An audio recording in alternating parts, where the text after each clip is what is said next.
seat in yesterday, so it'll be a little easier for the unknown assistant to help me bleed the brakes. Also, I'm priming underneath the fender here and undercoating it. I'm going to put the fender on there, and then it'll be ready for body work because it'll be in a solid position. The fender won't need much work because it's a aftermarket fender, but it's a good one. I'm not sure where it's from, but it's nice heavy metal and it's in very nice shape. This is what I use for the undercoating. Came out pretty good. I got my wire ran through for the taillight. And we're ready to mount the fender. You know, I'm just jumping from one project to the other because, like, I have no plan. I'm just eliminating things I have to do. Sometimes that works best for me. Okay. Let's get that fender on there.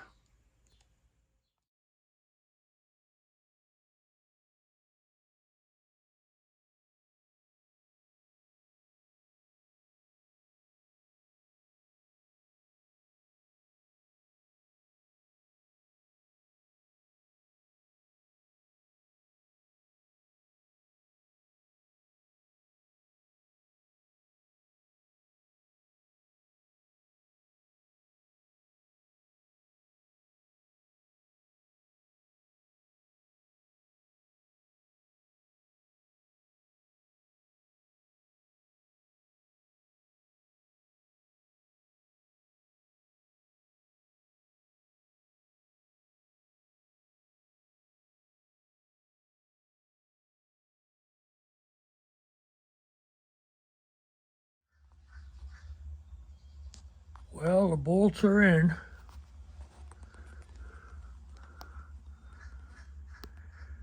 Fitment looks real good, except I need a little adjustment on that last bolt down there. But when I'm doing the body work, I'll take care of that. This is the only fender that was an oddball to the other three. And I had a lot of trouble with the holes, but finally got it. But down here, I have to do a little fitment with the pan, but that'll be done during body work. But overall, feels good to get a fender on there. Well, I started without turning the camera on, but there's the first tar board I put in on the driver's side, left side, and I ran the wires through the hole back there. I had to punch a hole. I put a piece of pipe on there, like 3/4 inch electrical conduit, and hit it with a hammer and made the hole. Now I got the wiring going through there. I got to finish tucking the wiring in along the back wall and fixing those very sharp pointed things that hold the tar board in. I got to straighten them. Then I got to put the tar board in on this side and attach the ground. When I put the ground on, I'm using a screw rather than the blade, and I'm putting a little dielectric grease on it to keep it from rusting, and it'll always make a good contact. Okay, let's go. Now we'll put the next tar board on this side. Okay, first I want to make sure all these connections are bottomed out. All right, they look good. They're going back here.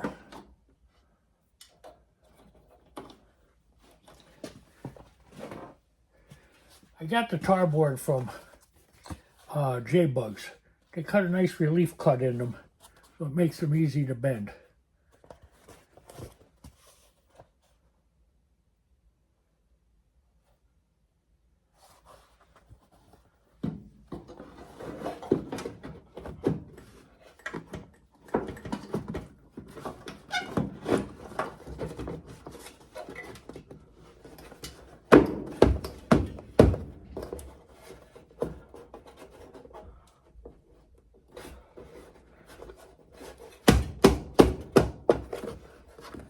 Okay, that seems to be a nice fit there.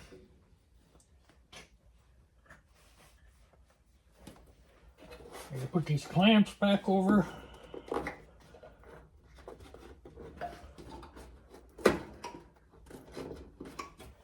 There's one here that I missed on the other side. I'll have to get that.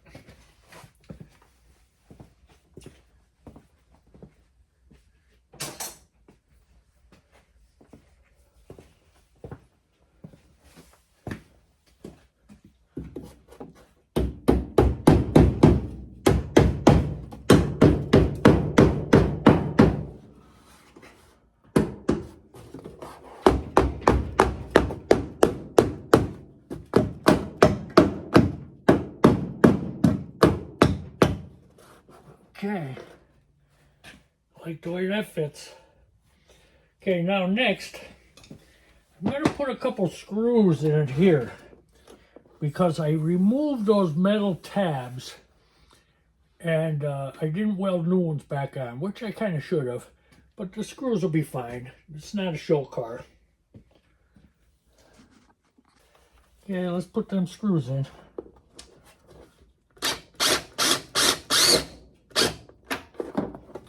There's one. Tap that back, put another one in.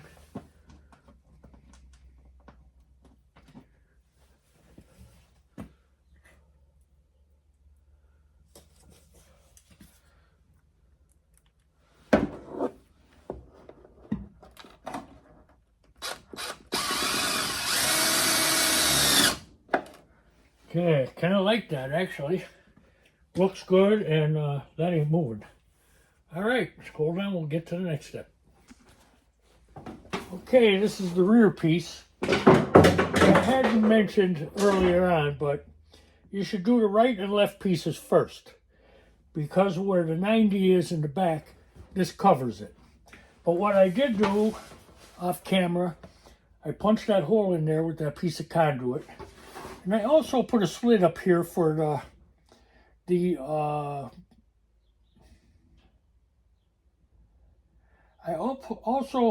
also put a split in here for the license plate light wire to run. I haven't seen that done before, but I think it might be a decent idea. At least I hope so.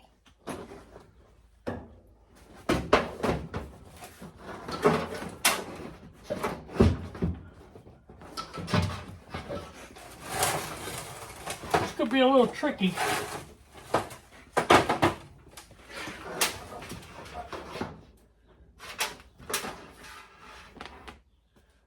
Oh, I see something else I want to do. I'm going to punch a hole up here for this wire to come through. And I'm going to do it right about there. So I'm going to stop the camera for a minute and go punch that hole in.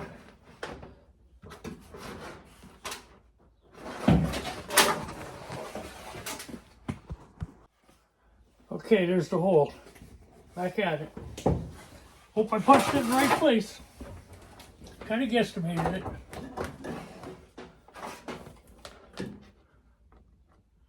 Can't forget to put the wire through it.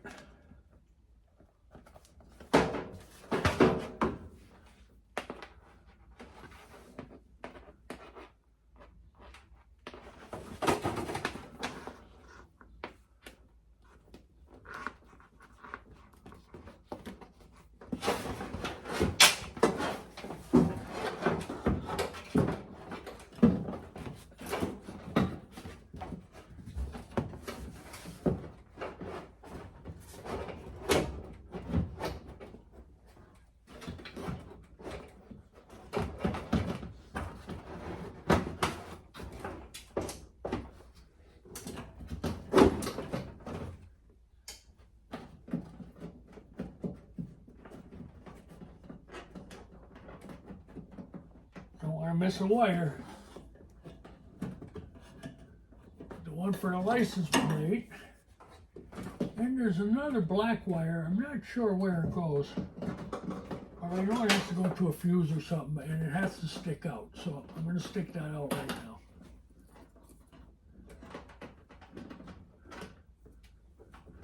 Put it under those wires.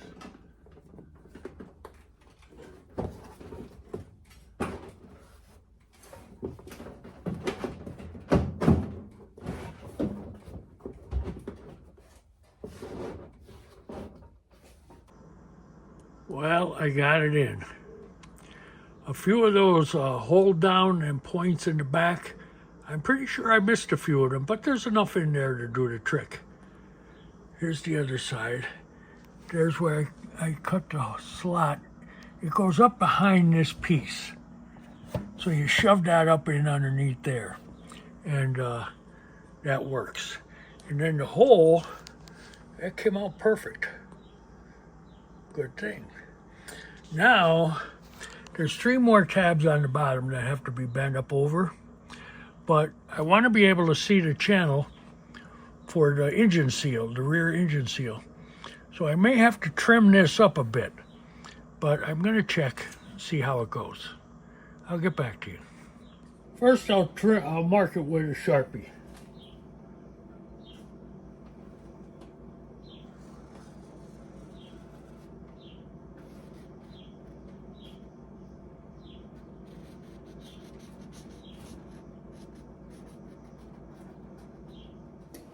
Okay, now I'm going to cut it out with a razor blade.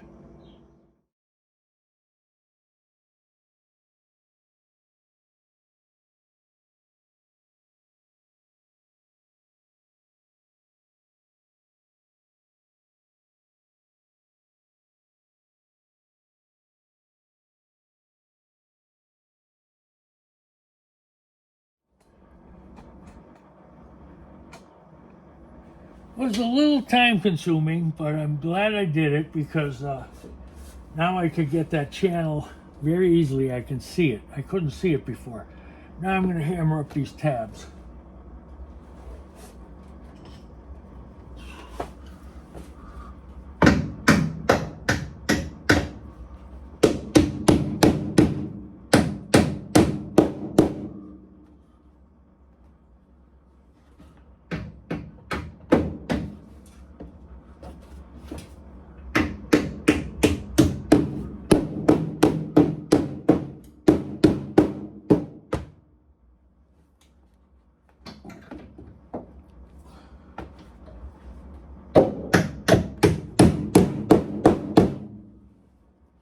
Okay, next move, putting in that rear seal. Channel looks pretty good. I watched a few videos on how to do it, and it seems like J-Bugs is the easiest one to follow. So that's the way I'm going to attempt to do it. Okay, the tools we're going to need. We're going to need silicone spray. We're going to need some pushing devices. A mallet or some type of hammer in the end to tighten down on there a little bit. And also, one of the first things to do is make sure your seal area isn't all banged up, and you know, if it is, you gotta get a screwdriver or something in there and straighten it up so there's plenty of room for your seal. Then the next step you want to do is you want to spray it with silicone spray, and then you also want to put you want to put it in this way with the lip facing down towards the transmission. And you want to put the bottom edge in first. Then you go back and push this in with your plastic push devices. I'll show you how it goes. Listen to me, I'm like an expert. It's the first time I ever did it. I follow instructions pretty good though. Little silicone spray. Now, you leave about an inch on the bottom, and you start putting your seal in there. That's going to be about there.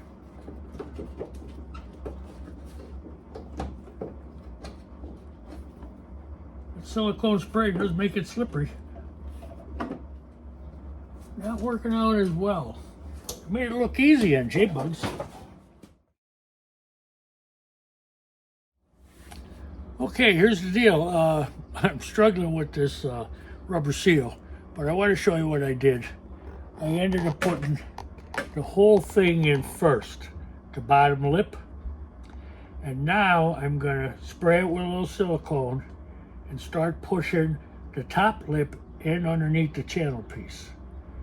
So I'm hoping for the best.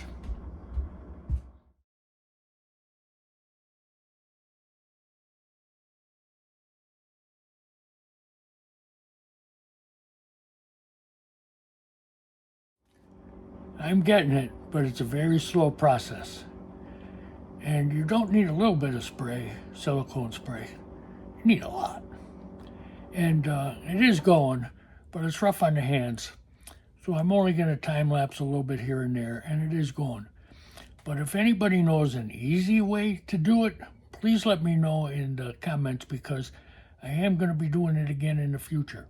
Right now is the first time, but I have a feeling and I hope there's many more times. All right, I'll get back. I think I found an easier way. Spray it with silicone. Get a big flat blade screwdriver and just push it in. And it seems to work. About a 1/4 inch at a time it goes in. Here we go. Home stretch.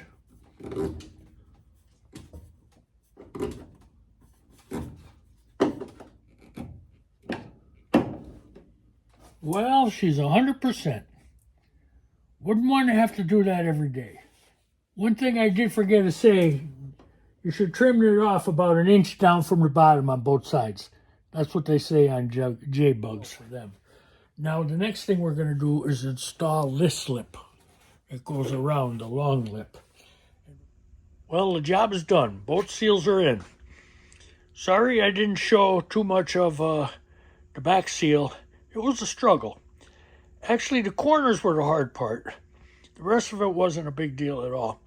Actually, what I ended up doing was starting in the very middle of where the trunk closes and go around the right side, then I went around the left side.